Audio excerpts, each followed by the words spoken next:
Welcome to my video review of Nightfall Eastern Skies. Today I'm filming from Blooming Foods, the Blooming Foods Cafe in beautiful Bloomington, Indiana. Nightfall Eastern Skies. This is a new expansion for Nightfall. It is a standalone expansion. You could play this game even if you have never played Nightfall before, even if you don't have any other set. I played quite a bit of Nightfall in the past, but I had not played Nightfall in a while. In 2011, I played it a lot. That was one of my favorite games. I had all the sets that came out. Then I don't know why I stopped playing it pretty much. And this is the first set that comes out that I play in quite a little bit. Eastern Skies, as the title tells you, has a sort of generic Eastern theme. By generic, I mean that there's a little bit of everything Eastern. Everything that is Eastern of Moscow pretty much seems to be in here. We have new starter decks. Oh, and in this video I'm not going to cover the basic rules and ideas of Nightfall. There is another video in which I did that. I'm just going to show you some of the cards that you find in here, some of the new mechanics, and then I'm going to tell you my impressions and opinions about the game. Starter decks. We have new starter decks with new creatures. We have the Brash, which is a purple lycanthrope. When during the combat phase you place this card into play from your discard pile, that can make for a sneaky attack, especially if earlier in the game you discard him to buy influence, then he comes out of the discard pile and ta-da, there it is. But if you do that, you have to place a wand from the one stack into your hand. Gyatso. His chain effect, he can target an opponent and forces the opponent to discard one card. If it was a 1, so the opponent gets rid of a card, is not all that great. You draw 3 cards, otherwise 1 card.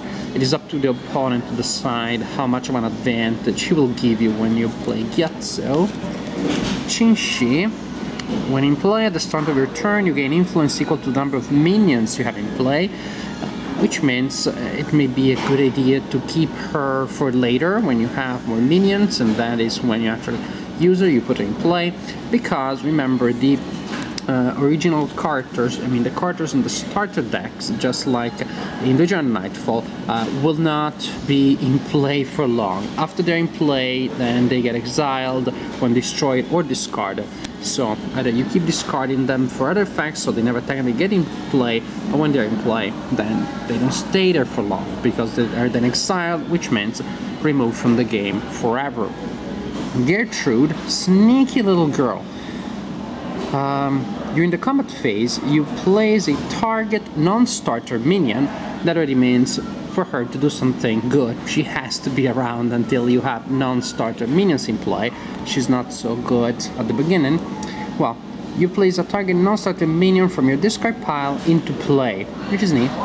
Then you attach this card to this minion, and when in play, this card counts as an action while attached, and the attached minion has additional health of 2 and cannot attack. What does it mean? That Gertrude helps some non-starter minion to come out of the discard pile. She bonds with that character and they become a good defensive tool, a good defensive device. Fanshi, an attacking type of guy, because when attacks, the target player receives target wounds from the discard pile. Multo. When in play, this card cannot be blocked by minions with 2 or less health. That is, if he comes out early, only another Multo may stop him. And then we're back to Brash. Now, interesting ideas here, but as you've seen, many of these are somewhat not all that useful towards the beginning of the game. It's not like you just start putting them out fast and you get good effects. It is better to keep them around for a while. Also, I've noticed that because of the way effects work, players tend to worry quite a bit about timing. Timing seems to be an issue. Getting things with the right timing, cards to work together in the right order is a huge effect, is a huge element of the game, at least if you want to be successful in the game. And I noticed that because of this, with this set here, Eastern Skies, we have had a little bit more of an analysis paralysis than we had in the past. We really did not have that problem. I shouldn't even call it a problem, but it is a factor. Also, these cards are very glossy, which doesn't make them all that great now that I'm filming, because as you can see, I'm blinding you. But as you play, that's not an issue at all, and that makes these cards very durable, even for somebody like me who does not lead cards. These cards seem like they will be around for quite a while.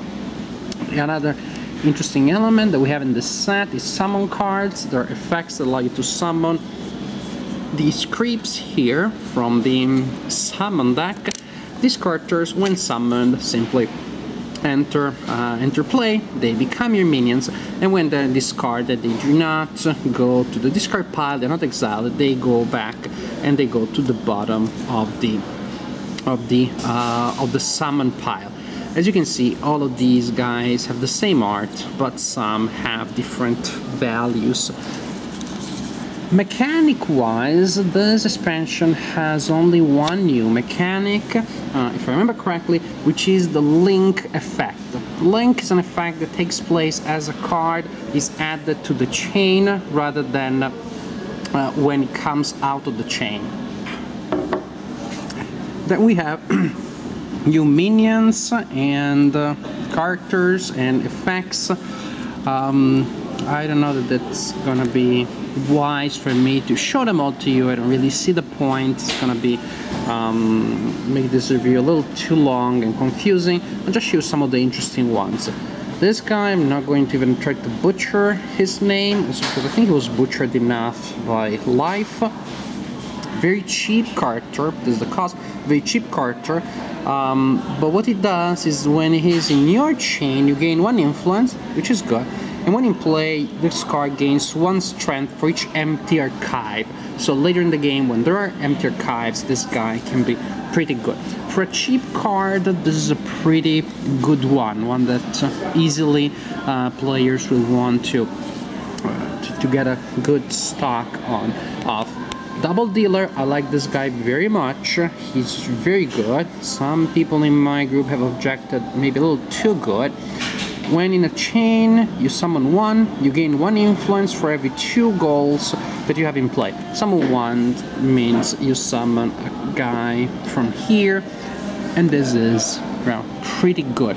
Another card that is very good, and again, people have kind of complained a little bit about it, as this one, Eastern Arts.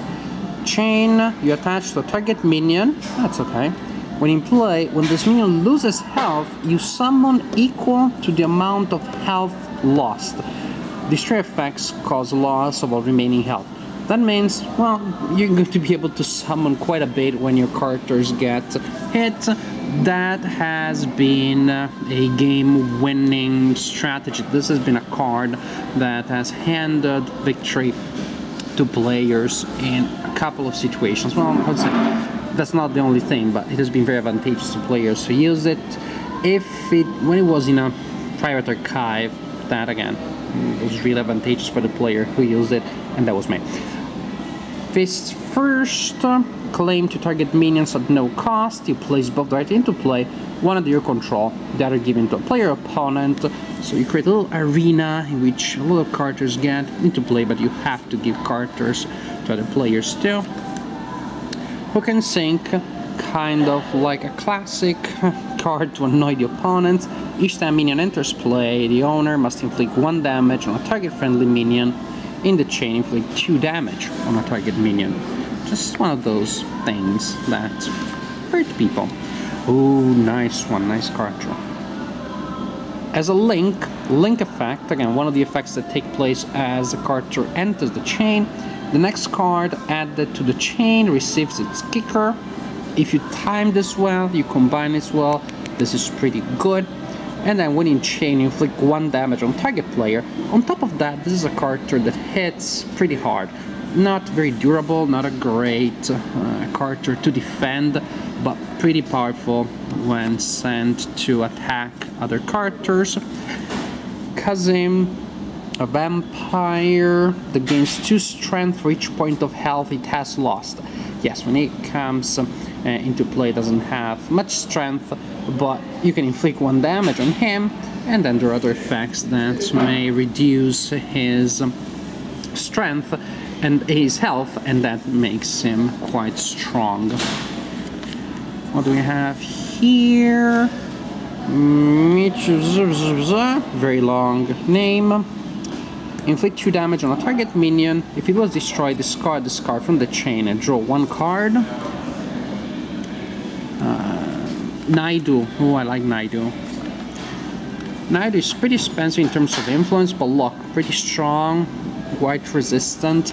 And the link effect is that you reveal the top 2 cards of your deck. You may exile 1 card, and you may discard or replace the rest in any order. Naidu. She made the camera fall. I think that's one of her secret powers. I don't know how that happened. Usually the camera falls when I hit it, bump into it. Here it really looked like psychokinesis. Alright. I may edit that out or not. Lot of other characters, lot of other situations, some more traditional characters, I mean effects that allow you to do stuff like summoning things, inflicting damage. I think I probably covered the most interesting ones. Actually, this is still an interesting one.